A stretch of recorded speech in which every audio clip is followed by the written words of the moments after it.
Kalau Anda ingin meniru Pak Yayasan yang sudah banyak berkiprah untuk membangun bangsa ini, saya katakan kepada Anda, walaupun mungkin ada yang tidak setuju dengan kalimat saya, carilah uang yang sebanyak-banyaknya. Kenapa? Ini bangunan dibangun dengan uang.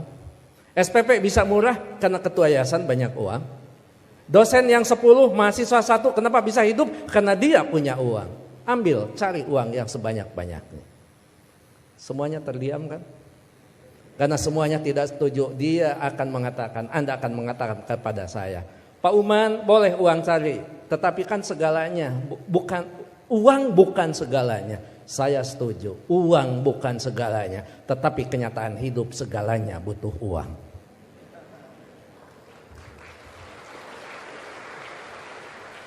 Gak mungkin beribadah haji kalau tidak punya uang. Hanya 1-2 orang yang bisa ibadah haji tanpa memiliki uang.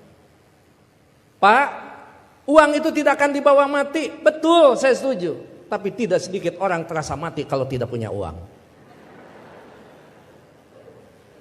Pak, uang itu hanya akan menjadikan masalah. Setuju, tapi banyak masalah yang harus diselesaikan dengan uang. Pak, kalau sudah cinta, nggak ada urusan uang. Betul, tapi kalau cinta ada uang, itu lebih indah. Artinya apa? Kita bukan memandang enteng tentang uang, yang terpenting cari uang yang sebanyak-banyaknya dengan cara yang halal, dengan cara kejujuran, dengan tidak menyalahgunakan kewenangan, maka baru di situ dikatakan uang akan tepat berada di orang yang tepat, maka uang itu hakikatnya akan menjadi keberkahan bagi semua umat. Itu yang terpenting. Kenapa saya bicara begini? Karena saya tahu di hadapan Bapak Direktur Pendidikan Tinggi Agama. Iya, betul kan? Biar suatu saat saya diundang ke Kementerian Agama. Jadi mohon, yang terakhir saya ingin sampaikan, tidak ada kesuksesan tanpa kerja keras, tidak ada kesuksesan tanpa perjuangan, dan tidak ada kesuksesan tanpa dorongan doa dari kedua orang tua kita. Jadi pada hari ini Anda ucapkan selamat, Anda mintakan maaf kepada orang-orang tercinta yang berkontribusi atas kesuksesan pendidikan kita. Hati-hati memperlakukan kedua orang tua. Saya tahu di sini ada master hukum, saya tahu di sini ada master manajemen, saya tahu banyak prodi yang ada di sini dan memiliki tata kelola yang sangat baik, maka itu salah satunya didukung oleh perilaku Anda setelah lulus. Pada saat Anda berinteraksi dengan kedua orang tua, jangan menggunakan pasal hukum. Pada saat ibu mengatakan, saya mau ketemu, kamu pulang, maka Anda akan mengatakan, Mah, tidak boleh memaksa karena ada pasal hukumnya. Enggak ada itu, tidak berlaku untuk kedua orang tua. Pada saat Anda diminta membantu kedua orang tua, Anda jangan menggunakan manajemen yang efektif. Tidak ada manajemen dalam hubungan dengan orang tua kecuali penghargaan, penghormatan, dan tempatkan dia sebagai di tempat yang paling sempurna sebagai kedua orang tua kita. Saya hanya ingin mengulang dengan cerita yang lama, tetapi ternyata ini memberikan sebuah inspirasi bagi kita. Mohon maaf, saya pernah jadi seorang pejabat. Pada saat saya sedang rapat, saya ditelepon oleh keponakan saya dan menyatakan ibu saya dalam keadaan sakit. Kemudian saya balas telepon itu dengan sebuah ungkapan yang agak sedikit sombong. Tolong cepat bawa ke dokter dan nanti uangnya akan saya transfer. Ternyata ibu dari kejauhan menjawab kalimat saya dengan sebuah kalimat yang tegas. Enggak usah ditransfer, yang penting kita bisa ketemu. Kalau ibu sudah mengatakan yang penting kita bisa ketemu, maka jabatan itu tidak ada, maka rapat itu tidak ada. Dan boleh saya katakan, kalau saya sudah dipanggil ibu dan bapak, tidak ada yang bisa menolak panggilan siapapun, termasuk atasan saya. Kalau itu ibu dan bapak yang memanggil. Karena yakin, kalaupun saya bisa memberikan sebuah alasan, Pak mohon maaf ibu saya dalam keadaan sakit, maka atasan saya akan memahami semua. Karena mereka juga pernah dibesarkan dan memiliki rasa hormat kepada kedua orang tuanya.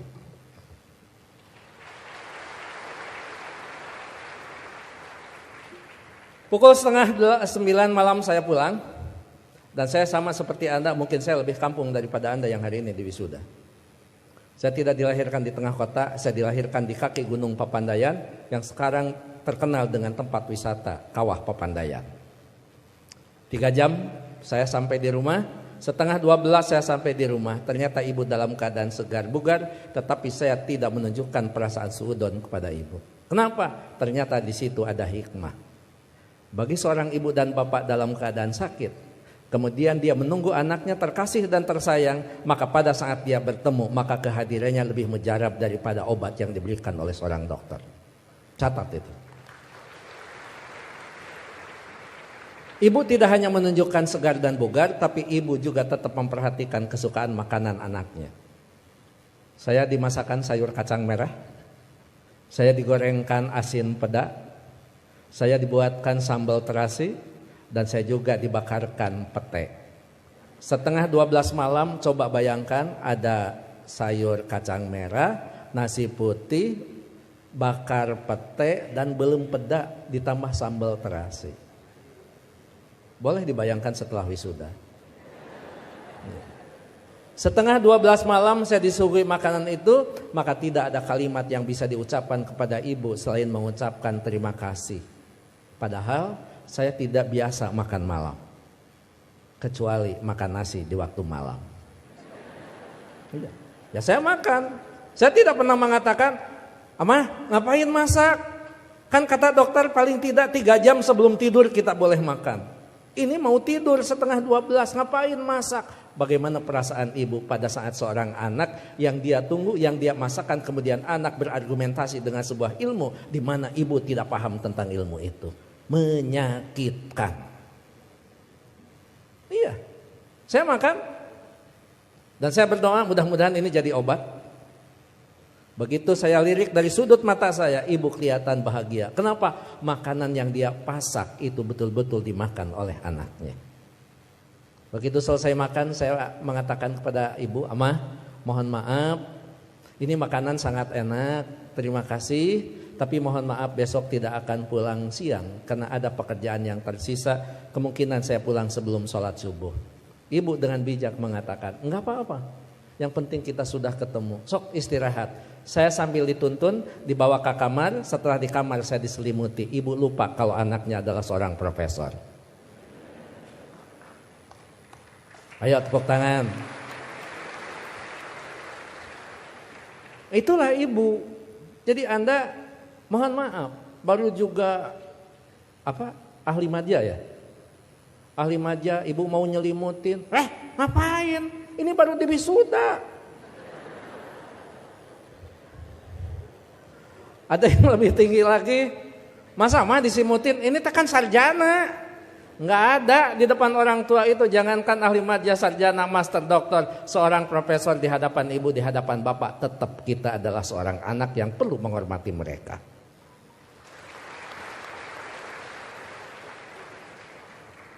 Yang paling indah dan paling membuat saya terharu, pada pukul 3 saya bangun, ternyata ibu sudah berdiri di samping saya sambil menepuk bahu saya.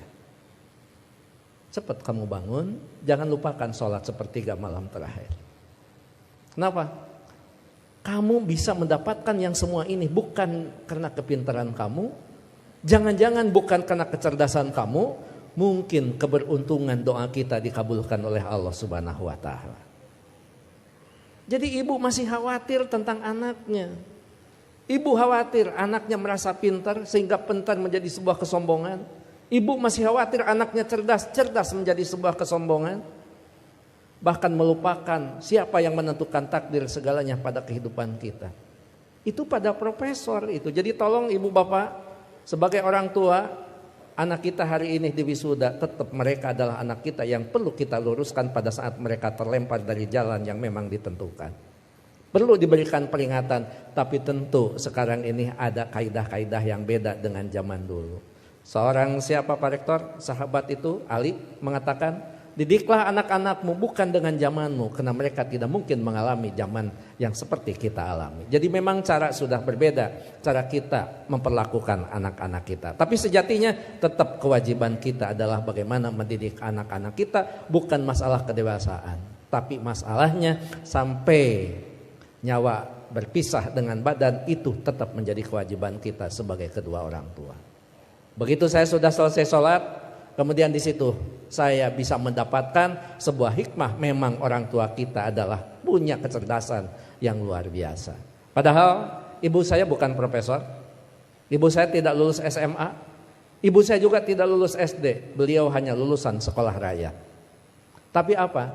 Dalam sebuah komunikasi waktu itu saya katakan, "Ama, sekarang saya pergi, mohon pamit." Ibu masih bertanya, "Kamu nanti sholat di mana?"